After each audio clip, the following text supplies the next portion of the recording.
if you want to know how to make sure that your kids are not feeling stressed out and they're actually achieving and meeting their goals, then stay tuned.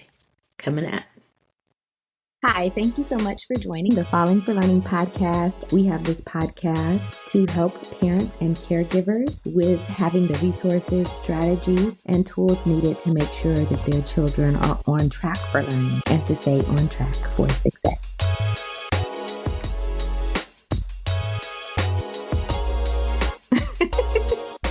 Okay, so this very unpopular thing, right? Testing.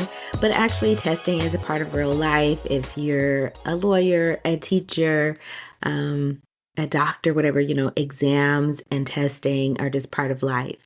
Now, the key to getting kids out of feeling really stressed out about it and feeling like they're not going to be successful with it is actually getting them to love to do things like writing.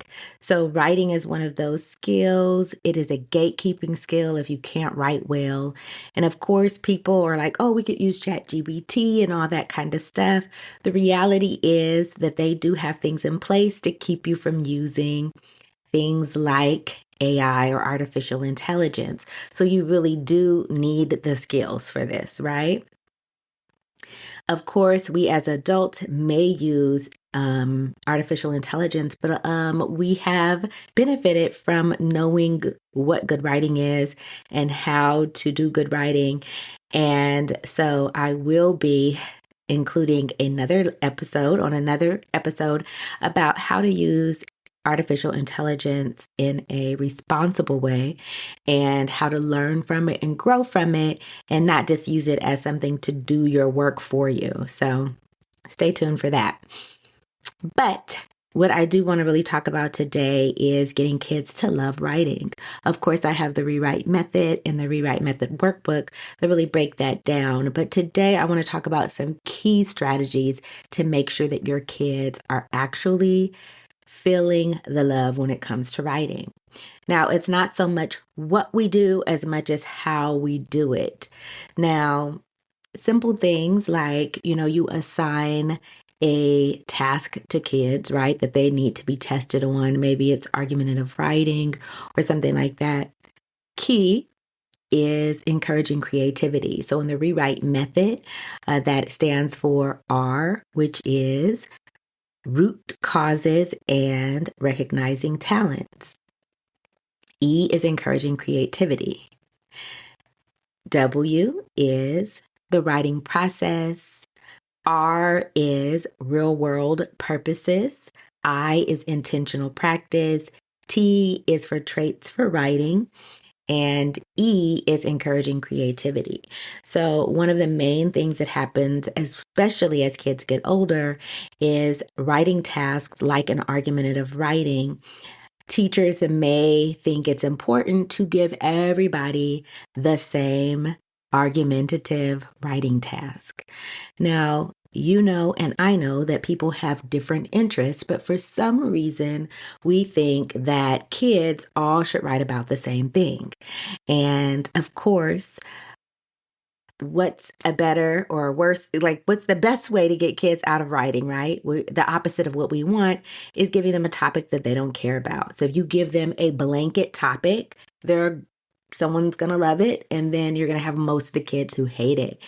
So, of course, the standard for English or writing is for them to learn how to write an argumentative essay. Now, does it all have to be about the same topic, which a lot of times the teacher is interested in, right? And teachers and students don't always have aligned interests. So it's a good way not to engage your kids, do the opposite of what you want to do, which is to make them love writing. And instead of making them love writing, you're making them hate it because they're going to have to spend a long time working on a task, a topic that they don't like. And so just a little bitty change, everyone does an argumentative project or writing piece, but on a topic that you want to talk about.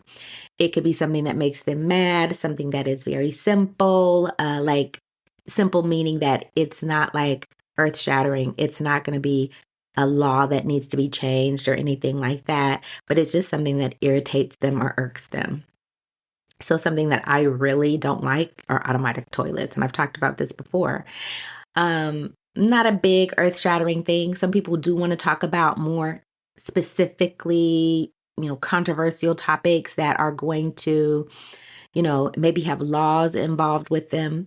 And that's fine. Some kids want to be like, here's my favorite performer of all time that I think, right? And they want to argue you down about it.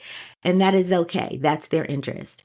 That standard is going to be not just covered, but learned, because those kids like about whatever they have like. And really weird. A couple years ago, I had like some middle schoolers write about the Beatles. I couldn't believe that they thought they were the best performers or the best band, but there it goes. That's what they grew up on or were introduced to it somehow. I even had one of my middle schoolers write about MF Doom, like how would and not even a student that you would think. It was like a Caucasian student girl.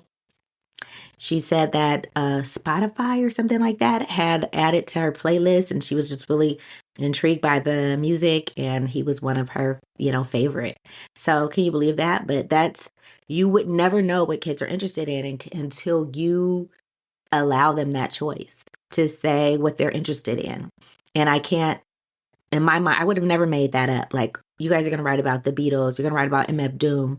I'm never going to come up with what their specific topic is. All you have to do is ask them and that'll be interesting to them. And that'll be something that they are going to pursue. And a lot of times you have to tell them, that's a little bit too many sources. Once you get them hooked, once you get them into something that they like and that they want to write about and they want to talk about, I mean, there's no limit, right? Especially like when you think like you've seen your kids love things, like you've seen them love to play video games or love to play soccer or love to do basketball or whatever. And you really can't like make them stop. They will maybe be up in the middle of the night involved in that game, or even if it's just like playing with the sock and, throwing it into the hoop, like they're into something, you're not going to make them stop. So getting back to testing, right? If they love to write, if they love to read, and you've done things specifically to help them love it, and I call it hooking into that. And some people feel like, oh, you're hooking them. No, when I say hook, I'm saying like you're attracting them to it. So I don't know if people are getting mixed up with my semantics or whatever, but you're doing things to make them love it and to make them enjoy it.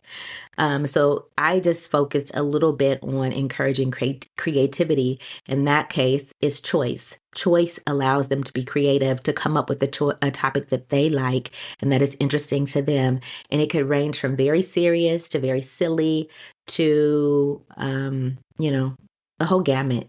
And that gives them some agency in what they're doing. And it's free. Choice is free. Another topic, another way to incorporate some of the principles of the rewrite method. And the rewrite method it includes principles and practices that are going to help kids to love writing. Because a lot of times, and I've been around a lot of schools, and I've worked in elementary, middle, and high school, that we are systematically squeezing the juice out of writing. I just crack myself up sometimes when I say things. Anyway, I mean that we're really, sucking the love, the joy, the creativity out of writing. When you talk to some high school kids, you'll definitely get some of them that will tell you this. I have a writing workshop that I've been leading for the past 6 years or so. And I have a very limited one that I'm offering coming up this summer. But that first thing that I gave them, a survey about what makes them like writing, what don't they like about reading, writing, or literacy. And they did say what I could sense as I serviced. At one point, I worked as an English language arts advisor and served 39 schools and did some consulting for them, in that capacity. And as I went, pre-K through 12, looking at these different schools, I could see that they really hated writing. Even my experience when I first meet my students, a lot of them hate writing, but I really purposefully, engage in these different practices of the rewrite method to help the kids to get out of writing hate and into writing love. And a lot of us don't even know we're doing it. And I do want to tell you, I'm a very serious person. So I did these things that I'm asking you not to do, and not to make the same mistakes, or to like reverse course, like stop doing it, or really avoid it if you are thinking of it, because it's really a disservice to kids. Definitely, because of the misinterpretation of the Common Core state standards, definitely, especially at the high school level, they have just taken creativity, no poems, very little narratives out of the English classroom. And when that happens, like, where else would they get that from? The science teacher is teaching narratives, the science teacher is teaching poems, so some kids definitely don't have experience in the high school level with any creativity when it comes to writing, because everyone has to do the exact same essay. There is only essays, and they're only one form of essays. They're basically 5-paragraph essays. And the other thing that I want to say about that is part of the rewrite method. The second R in the rewrite method is really thinking about real world purposes for writing. A lot of the writing is just done for an audience of one, and that's the teacher. So when the writing is done for an audience of one, it is it's just such a disconnect, right? Like, what am I writing this for? And that one teacher will get very sick of reading that same thing, that same essay from kids, the same one, because everyone was given the same topic. The other thing about the rewrite method, I'm going to go back to the R, the beginning R, the root causes, and recognizing talents.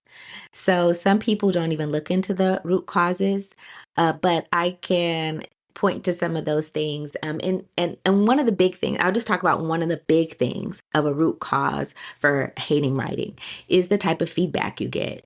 Like, people just saying negative stuff about writing. And if you're, you did some college classes or something like that, you know that when you turn in a writing piece, it is a finished piece when you're in college. You're supposed to be. I mean, I guess if you're just a terrible student, maybe that's your first draft. But most people know that they've worked on that writing piece. And, what happens with our students is we are in the behind the scenes with them. We see their writing from the beginning, and we see them in its roughest phase.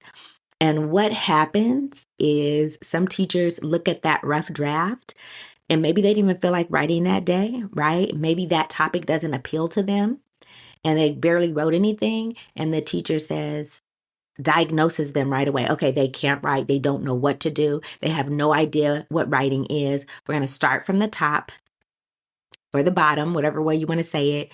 And we are going to give them, depending on the age, we're going to start at the sentence level, or, even high school. We're going to just do a strong paragraph with these kids because they can't write at all.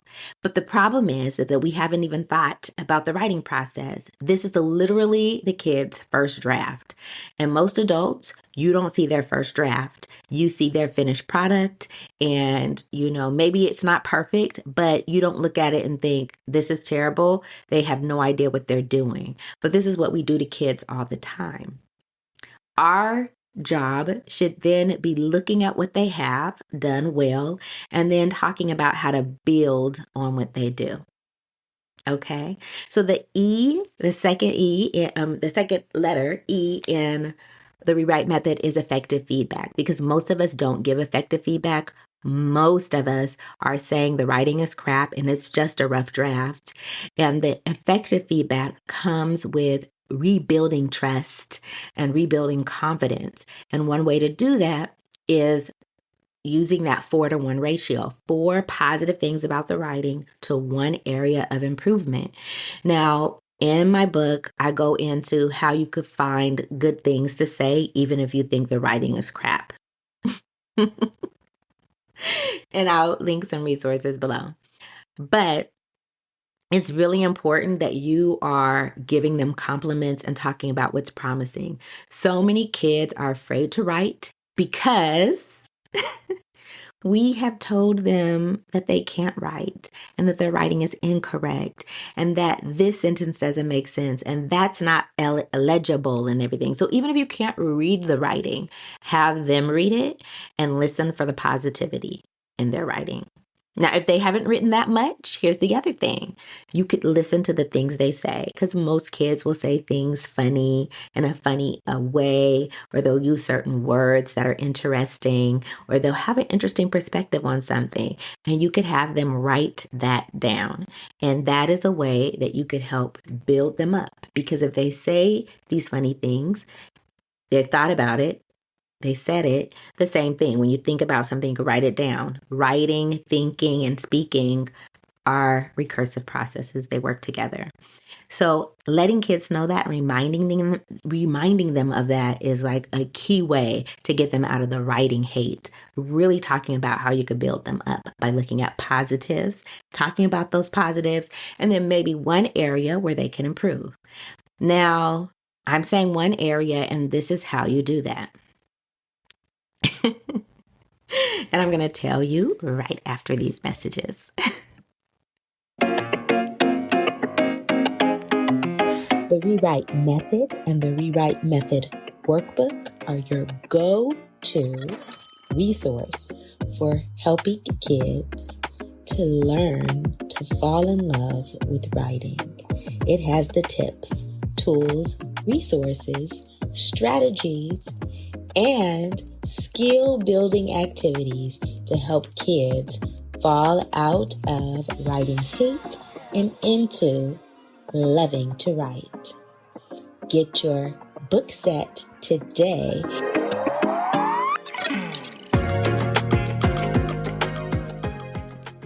Okay, we're back. Okay, so now, how do we get them into some effective feedback, right? So some ways that they can improve. We're looking for one high leverage thing. High leverage means that they did not make this mistake one time, that you're looking for a repeated mistake, a mistake that they make over and over and over again. Why is that key? Because kids it's normal. It's developmentally appropriate for most of our kids, if they are leveling up their writing, to make mistakes as they're moving into the next level of writing, and to have 30 plus mistakes in a multiple paragraph response. It's so normal, right? But the variety of mistakes, they can't process 30 different types of mistakes. So a good point is that they're not always having 30 different types of mistakes. They may make one particular mistake 5 times. They may make a particular mistake, even more than that maybe. So you're looking for that mistake that they're making over and over again, because they could learn that and they could process it. Now, if it's just because they spelled something wrong once, or they used a verb tense or something incorrectly once, and then you're going to talk about the mistake that they made once and 10 different mistakes that they made, that's too much to process. Processing 10 different types of mistakes and figuring out how to do it right the next time doesn't work. But what does work is finding a mistake that they repeat, a type of mistake that they make about 5 times, or whatever, and then taking that mistake and pointing it out one time, explaining to them how to fix it, and then you could do another time with them, and then the third time they can actually point it out themselves. If it's there 5 times, and they could point it out the third, the fourth, and the 5th time and actually correct it. And they also are getting to know something about themselves as a writer. And that is something that we do not talk about very often, is getting kids to know themselves as a writer. What mistakes do they make over and over again? When we point out 30 mistakes and make that paper bleed by putting all kind of red marks, all kind of ink marks, all kind of mistakes, they don't know. The message is they're horrible at writing. The message isn't that they need to correct these things. They're just, I have no idea what to do and I'm not going to get better at this. It's kind of the message that's being driven home to them. But when we give them a mistake that they've made over and over again and help them to correct that, they can independently find that in their paper because they made it over and over again. And it is something that they can transfer to another writing assignment. For me, a mistake that I make often in my first drafts is that I repeat the same word over and over and over again in my first drafts. And I learned this about myself, like with writing partners and, workshopping my writing. And now I know when I have a rough draft, I need to look for that because that's something that I do. And again, it makes me more independent as a writer and better as a writer and get to know those things about myself. So your writing and feedback, when it's effective, will help them to grow as a writer and it'll help them to be more independent as a writer because they'll know that this is a mistake that they tend to make that they need to look into correcting in their future writing. Okay. I'm laughing at myself because I don't know why. Anyway, but I really encourage you to take a look at the rewrite method and the rewrite method workbook to shift the paradigm in the way that you're teaching writing. Because when you're teaching writing in a way where everyone does the same thing in the same way, and you are under the impression that kids can't write and they don't know what to write, then they believe that as well. And you have seen kids not do any writing, the teachers that know, or parents who have done this to their children in their homeschooling or something like that, they will not write. They don't trust themselves to write. They don't trust themselves to write, and they'll wait for you. And they'll wait for you to give them the first sentence or the sentence frame, and then they'll wait for you to give them the next one because they know they're going to get it wrong and they don't trust themselves to make mistakes. And you have taught them that. You've taught them that. And I am saying this because I have taught my students this before, inadvertently. Not that I meant to, I meant the best for them. I wanted them to do well. But part of them doing well is letting them make mistakes, letting them have those crappy, I said it, crappy first drafts, and then you helping them to say what they did well, and then telling them, let me see this one thing I see that you did over and over again. Let's help you correct that. And the other part that I want to say about feedback and helping to improve the paper is revision. I'm saying revision or revising. What happens as an adult, as a proficient writer, you can edit and you could revise at the same time. Kids cannot until they get to a certain level. Now, revision means that you are improving the quality of your writing. You are leveling up your writing. It's not just first grade level. It is sophisticated words. It is high level, complicated sentences, right? Not just simple sentences, but complex compound sentences. So it's all of that extra, right? And that is something that you're not always able to do when you're focusing on editing and revision at the same time.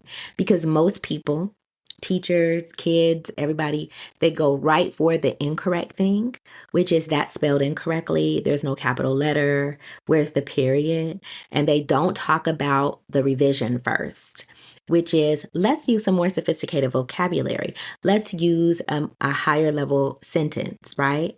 And instead of doing that, they're really focused in on the corrections. And that's why kids don't trust themselves to write because they're like, I'm going to use a simple sentence because I know how to spell that simple sentence. But if I use a word like exasperate,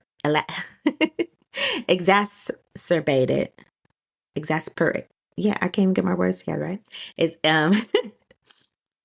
So, exhausted, exasperated, all these different words that you could use, right? They're not going to use because they're going to get it wrong, right? And so they won't use it. And so they have very simple sentences, very simple writing, but it's not high level. A elementary kid could do it, and they're not moving on past that. But when we tell them, okay, you're using high level words, you're using compound sentences, complex sentences, and it's okay, you're going to make mistakes, but you're going to try it and we're going to help you get through it because we're leveling up your quality of writing. And it's okay, you're going to make mistakes as you're learning how to do this. Then they will trust themselves to do that, and they will challenge themselves to do a little bit more every time. And you're going to have grade level proficient writers, right? Not perfect writers, but they'll gain grade level proficiency because they are trying more challenging things, and they will enjoy trying those things. You're going to give them some wordplay. You're going to give them some challenges that they haven't seen before. You're going to give them ability to make creative work. You're going to give them choices. Here's all these different things we've tried out. And which one do you want to make a final draft of? Do you want to revise?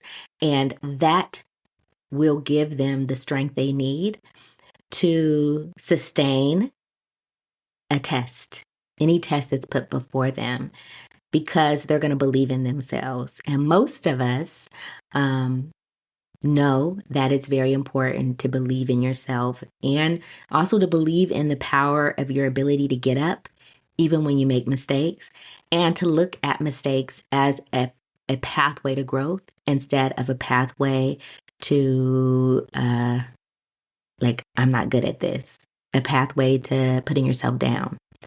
So I am so glad that you've joined us today at the Falling for Learning podcast. Make sure that you do something today to give your child a competitive advantage.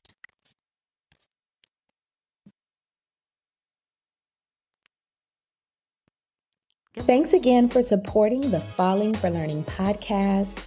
New episodes go live every Saturday at 5 p.m.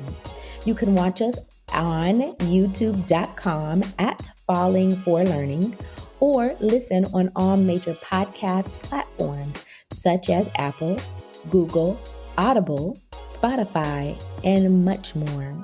For more resources, visit fallinginlovewithlearning.com. We really appreciate you. Have a wonderful week.